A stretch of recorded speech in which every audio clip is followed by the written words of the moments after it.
नमस्कार, मी ॲडव्होकेट हरिदास लांडे. बघा, महाराष्ट्र शासनाने एक खूप महत्वाचा निर्णय घेतलेला आहे. तो आहे म्हणजे ज्या ठिकाणी 300 जी काही लोकसंख्या आहे, 300 लोकसंख्या असणाऱ्या ठिकाणाला आता स्वतंत्र महसुली दर्जा देण्याच्या संदर्भामध्ये शासनाने निर्णय घेतलेला आहे. आता हा निर्णय काय आहे याच्या संदर्भात परिपत्रक काढलेले, पण हा जो निर्णय खास करून जे काही बंजारा समाज तांड्यावरती राहतो, वाड्या असेल, वस्त्या असेल किंवा लमान तांडे असेल, हे तांडे बऱ्याचशा प्रमाणामध्ये काय राज्यभरामध्ये इतर गावाला आटायचे असल्यामुळे त्यांना स्वतंत्र महसुली गावाचा दर्जा नाही किंवा त्यांची स्वतंत्र ग्रामपंचायत नाहीये. असे बरेचसे प्रश्न शासनाच्या कडे मागणी जात होती की जे काही तांडे ज्यांची लोकसंख्या 300च्या प्रमाणात आहे त्यांना एक वेगळं महसुली गावाचा दर्जा द्यायचा आणि त्यांना वेगळी ग्रामपंचायत करण्यासाठी परवानगी द्यायची किंवा त्यांची वेगळी ग्रामपंचायत निर्माण करायची. अशा संदर्भामध्ये बरेचसे प्रस्ताव राज्यामध्ये हे जिल्हाधिकारी आणि तहसीलदार कार्यालयामध्ये पडलेले होते आणि असे बऱ्याचशा मागणीचे प्रस्ताव सुद्धा यांच्याकडे येत होते.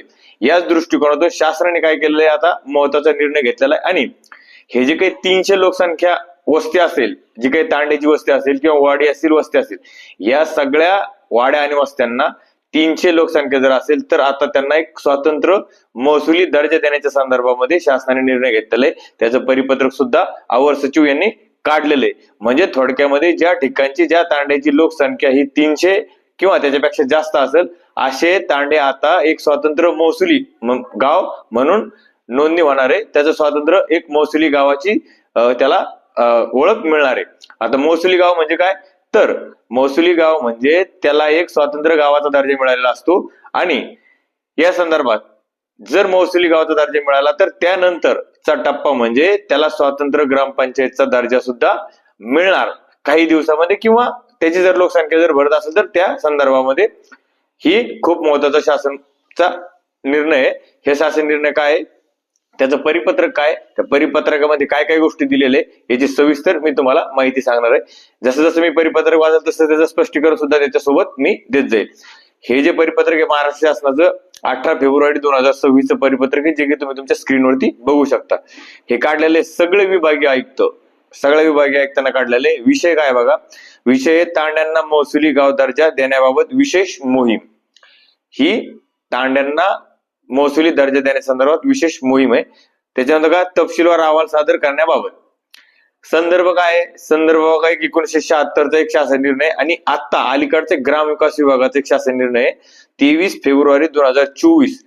त्याची एक हा शासन निर्णय काय बघा, संत सेवालाल महाराज बंजारा लमान तांडा समृद्धी योजना.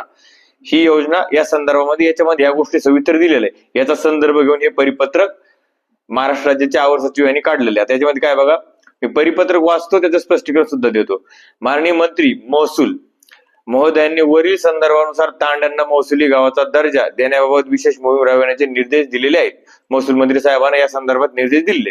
त्या अनुषंगाने ज्या तांड्याची लोकसंख्या 300 पेक्षा कमी नसेल, म्हणजे थोडक्यामध्ये 300 पेक्षा कमी नाही पाहिजे, एकतर 300 पाहिजे किंवा 300 पेक्षा जास्त पाहिजे नसेल, अशा तांड्यांना त्वरित महसुली दर्जा देण्याची कार्यवाही करण्यात यावी.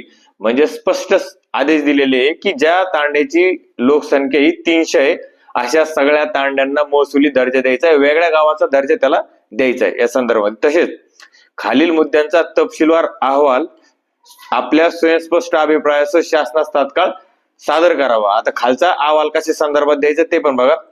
महसुली दर्जा दिलेल्या तांड्यांची माहिती, म्हणजे ज्या तांड्यांना आतापर्यंत महसुली दर्जा दिलेला आहे त्याची माहिती सुद्धा द्यायची आहे. एकूण संख्या आणि एकूण लोकसंख्या त्याच्यात ही माहिती त्यांना द्यायची.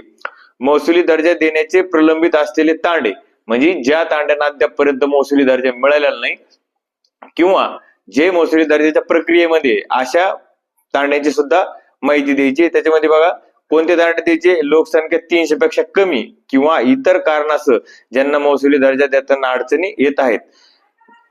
नुसते लोकसंख्याच नाही तर डबल काही जर इतर कारण असेल त्याला महसुली दर्जा देण्यासंदर्भात त्या अडचणी सुद्धा त्याच्यामध्ये लिहायच्यात. त्याच्यानंतर बघा, एकूण संख्या लोकसंख्या वरील माहिती जिल्हा निहाय व तालुका निहाय तक्त्याच्या स्वरूपात सादर करावी व अडचणींना कार्यवाही स्पष्ट नमूद करावे. थोडक्यामध्ये या परिपत्रकाचा अर्थ एवढाच आहे की सध्या राज्यभरामध्ये आता बघा ही 300 लोकसंख्या कशाच्या आधारावर गृहीत धरणार आहे, तर बरेचशा मागच्या 2011च्या नंतर कुठलीही जनगणना झालेली नाही. सध्या आता जनगणना सुरू होणार आहे. ही जी काही 2021 ची जनगणना होती ती काही 2026 ला आता ह्या वर्षात होणार आहे. परंतु बरेचसे तांडे लोकसंख्या जी आहे की 2011च्या लोकसंख्येनुसार 300 लोकसंख्या बसत नव्हती किंवा बसत नाही. अद्यापपर्यंत जुन्या लोकसंख्ये जी काही झालेली जनगणना तीच ग्राह्य धरण्याच्या संदर्भात याच्यात सांगितलेले. परंतु आज रोजी बरेचसे असे तांडे आहेत की ज्याची लोकसंख्या आज रोजी 300 पेक्षा जास्त आहे, परंतु 2011च्या जनगणनेनुसार ती 300 भरत नाहीये.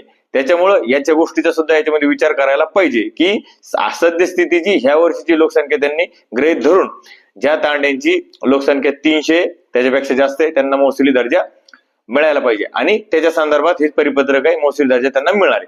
आता महसुली दर्जा मिळाला म्हणजेच वेगळी ग्रामपंचायत झाली का?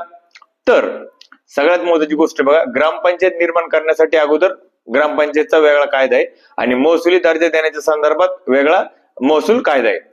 महसुली दर्जा हा महसुली कायद्याच्या आधारावर दिला जातो आणि ग्रामपंचायत जर निर्माण करायची असेल तर त्याला ग्रामपंचायत निर्माण करण्यासाठी, ग्रामपंचायत स्थापन करण्यासाठी ज्या काही नियम अटी ठरवून दिलेल्या लोकसंख्येच्या असेल त्या नियम अटी तुम्हाला पूर्ण कराव्या लागतात. पण ज्या गावांना महसुली दर्जा मिळालाय त्या गावांना ग्रामपंचायत स्थापन करण्यासाठी महसुली गावाच्या दर्जाची ही पहिली पायरी आहे. याच्यानंतर तुम्हाला ज्या क्षणाला तुम्हाला महसुली दर्जा मिळेल त्याच्या अगोदर कसं बघा, ग्रामपंचायत स्थापन करायची जर असेल तर ग्रामपंचायत कायद्यानुसार 1000 लोकसंख्या कमी लागते. 1000 लोकसंख्या जर असेल त्या ठिकाणी ग्रामपंचायत स्थापन केली जाऊ शकते.